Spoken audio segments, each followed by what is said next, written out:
Assalamualaikum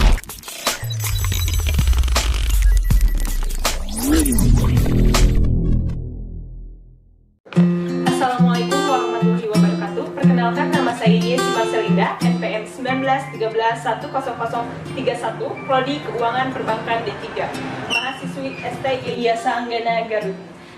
Kali ini saya akan mempresentasikan tugas dari Bapak Hari Mulya, mata kuliah Ilmu Ekonomi Makro tentang penentuan kegiatan ekonomi menurut pendapat pandangan klasik, pandangan Keynes, dan pendekatan masa kini. Untuk poin pertama, akibat kenaikan investasi terhadap keseimbangan pendapatan nasional dibagi beberapa aliran. Untuk aliran ke-1, perusahaan. Perusahaan terdapat pendapatan faktor-faktor produksi seperti upah, gaji, sewa, bunga, dan keuntungan. Aliran kedua yaitu rumah tangga berpendapatan untuk dibelikan konsumsi kebutuhan rumah tangga. Aliran ketiga, bila kebutuhan konsumsi sudah tercapai atau sudah terpenuhi, sebagian besar sisa pendapatan akan ditabung di lembaga keuangan. Aliran keempat, semakin tinggi bunga, semakin banyak orang untuk menabung. Semakin rendah bunga, semakin sedikit orang untuk berinvestasi. Aliran kelima, bila mana dana sudah terpenuhi atau sudah terkumpul, maka pihak lembaga keuangan akan menyerahkan kepada pihak penanam modal untuk berinvestasi kepada perusahaan. Untuk poin kedua, fleksibel upah dan kegiatan ekonomi. Apabila terjadi pengangguran, mekanisme pasar akan menciptakan penyesuaian-penyesuaian di dalam pasar tenaga kerja, sehingga akhirnya pengangguran dapat dihapuskan. Apabila dalam perekonomian terdapat pengangguran, para penganggur akan bersedia kerja pada tingkat upah yang lebih rendah dari yang berlaku di pasar. Keadaan ini akan menimbulkan kekuatan-kekuatan yang akan menurunkan tingkat upah. Dan penurunan dalam tingkat upah ini akan memperluas tingkat kegiatan ekonomi. Di dalam analisis mereka, ahli-ahli ekonomi klasik berkeyakinan, satu, para pengusaha akan selalu mencari keuntungan yang maksimum. Yang kedua, keuntungan maksimum akan dicapai pada keadaan di mana upah adalah sama dengan produksi fisik marginal. Untuk poin ketiga, penentu tingkat kegiatan perekonomian. Kemampuan sektor perusahaan dalam menghasilkan barang dan jasa sangat tergantung kepada jumlah dan kualitas produksi yang tersedia dalam perekonomian tersebut. Dengan demikian, tingkat kegiatan ekonomi negara ditentukan oleh satu, jumlah barang modal yang tersedia dan digunakan dalam perekonomian atau kapital. Dua, jumlah dan kualitas tenaga kerja yang tersedia dalam perekonomian atau labor. Tiga, jumlah dan jenis kekayaan alam yang akan digunakan atau resource. 4. Tingkat teknologi digunakan atau teknologi. Dengan demikian, tingkat kegiatan ekonomi pendapatan nasional dapat ditentukan dengan pendapatan sama dengan kapital, labor, resource, dan teknologi. Untuk poin keempat, kelemahan pandangan klasik. Keyakinan mereka bahwa di dalam perekonomian akan selalu terdapat permintaan yang cukup besar, sehingga akan selalu menjamin terwujudnya tingkat penggunaan tenaga kerja penuh, menyebabkan mereka mengabaikan analisis terhadap permintaan agregat yang wujud dalam perekonomian. Ahli-ahli ekonomi klasik lebih menumpukan perhatian kepada analisis mengenai masalah produksi yang terbatas tersebut dengan efisien. Poin kelima, kritik Keynes terhadap pandangan klasik bahwa penggunaan tenaga kerja penuh akan selalu tercipta dalam perekonomian. Penggunaan tenaga kerja penuh adalah keadaan yang jarang terjadi dan hal itu disebabkan karena kekurangan permintaan agregat yang wujud dalam perekonomian.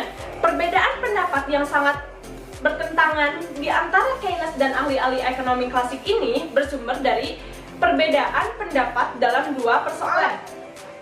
Satu, faktor perekonomian yang menentukan tingkat tabungan, tingkat investasi, dan suku bunga dalam perekonomian. Dua, sifat-sifat perkaitan di antara tingkat upah dengan penggunaan tenaga kerja oleh para pengusaha. Poin keenam, penentu tabungan dan investasi pandangan Keynes.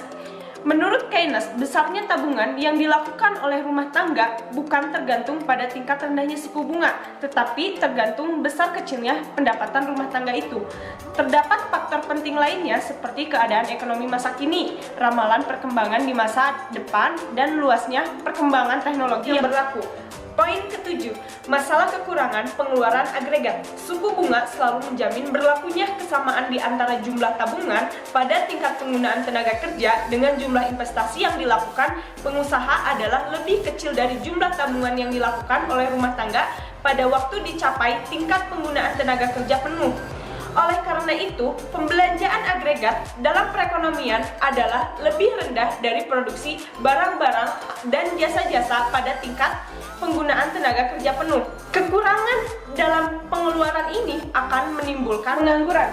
Untuk poin 8, perbedaan pandangan mengenai penentu tabungan.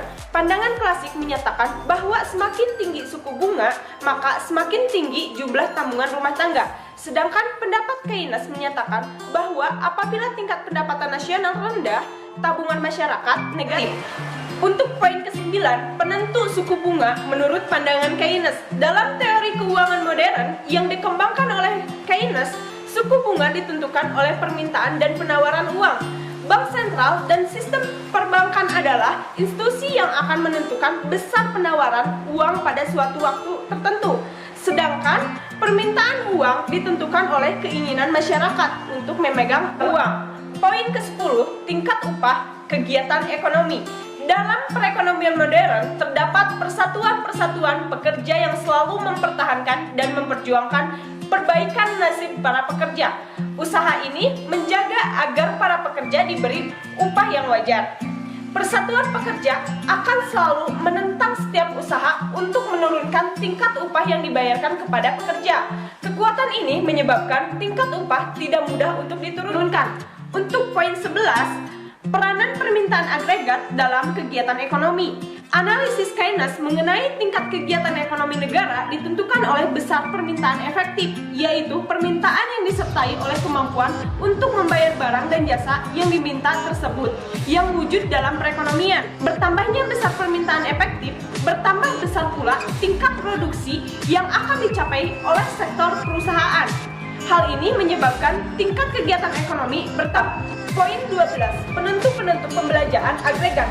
Analisis Keynes, permintaan agregat kepada dua jenis pengeluaran, yaitu pengeluaran konsumsi oleh rumah tangga dan penanaman modal oleh pengusaha. Dalam analisis makro, mengeluarkan agregat dalam perekonomian meliputi pengeluaran pemerintah dan ekspor.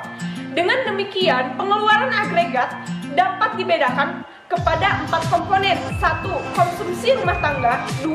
Investasi perusahaan. 3. Pengeluaran pemerintah. 4. Ekspor. Poin ke-13, penentuan kegiatan ekonomi suatu negara. Hal yang harus diperhatikan untuk penentuan kegiatan ekonomi suatu negara adalah pendapatan nasional dengan pengeluaran agregat. Ketika pendapatan nasional tinggi, sedangkan pengeluaran agregat rendah, keadaan barang yang diproduksi tidak dapat dijual sehingga perusahaan harus mengurangi tingkat kegiatan. Sebaliknya, apabila pendapatan nasional lebih rendah dari pengeluaran agregat, maka yang harus dilakukan adalah dengan menambah jumlah produksi atau perusahaan melakukan ekspansi. Ekspansi ini akan menaikkan pendapatan nasional dan kesempatan kerja. Poin ke-14, pendekatan terkini dalam penentuan kegiatan perekonomian. Analisis yang berhubungan dengan makroekonomi sesudah Keynes dapat dibedakan kepada 4 pemikiran. 1. Golongan materis. 2. Golongan ekspektasi nasional. 3. Golongan segi penawaran. 4. Golongan Keynes baru. Poin ke-15, tingkat harga dan keseimbangan pendapatan nasional. Pendapatan nasional mempunyai 2 kelemahan. 1. Analisis tersebut tidak memperhatikan efek perubahan tingkat harga terhadap keseimbangan nasional. 2. Dalam penentuan keseimbangan, tidak memperhatikan penawaran agregat, yaitu sikap para pengusaha perekonomian dalam menghasilkan barang dan menjualnya ke pasar. Sekian presentasi dari saya. Mohon maaf apabila ada kesalahan. Wassalamualaikum warahmatullahi wabarakatuh.